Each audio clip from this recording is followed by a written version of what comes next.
अस्सलाम वालेकुम। अक्सर मरीज़ ये शिकायत करते हैं कि उनको पखाना करते हुए खून आ रहा है, या ये कि पखाना के साथ उनकी कोई चीज़ बाहर आती है और तकलीफ़ करती है। कभी वो ख़ुद अंदर चली जाती है या ज़्यादातर उनको अपने हाथ से अंदर करना पड़ता है। अगर आपको ये सारी अलामात हैं तो आपको बवासीर की शिकायत हो सकती है। मैं हूं डॉक्टर जुनैद और पिछले 16 साल से कराची के मुख्तलिफ हस्पताल में एज ए जनरल सर्जन काम कर रहा हूं, और मेरी एक स्पेशलिटी में बवासीर का इलाज भी है।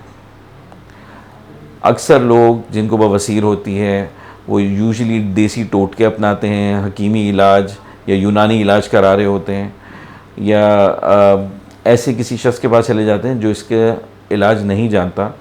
अगर आप इस तरह की किसी कंडीशन में हैं, किसी के पास जा रहे हैं, तो आपको इसके नुकसानात हो सकते हैं और आपकी बीमारी ज़्यादा बढ़ सकती है और इसमें कॉम्प्लिकेशंस हो सकती हैं।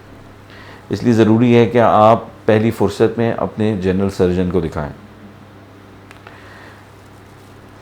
बवासीर ज़्यादातर कब्ज़ की वजह से, ज़ोर लगाने की वजह से पैदा होती है, और इसके अंदर जो मक़द की दीवार है वो फूल के बाहर की तरफ आ जाती है।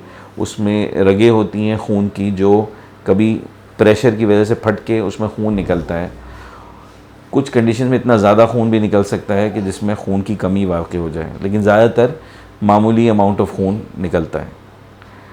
और इसके लिए ज़रूरी है कि हम या तो एक सिंपल सा प्रोसीजर जिसको हम बैंड लाइगेशन करते हैं, यानी एक रबर बैंड की तरह का छल्ला होता है जो ऊपर चढ़ा दिया जाता है, या फिर हमें इसका ऑपरेशन करना पड़ता है अगर ये बड़े साइज़ के होते हैं।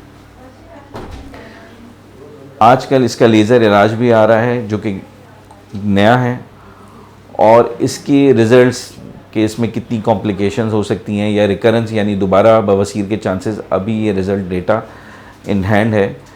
पुराना इलाज जो है इसका, जो वेल स्टैंडर्ड है, वो सर्जिकल रिपेयर यानी कि काट के बवासीर को निकालना है।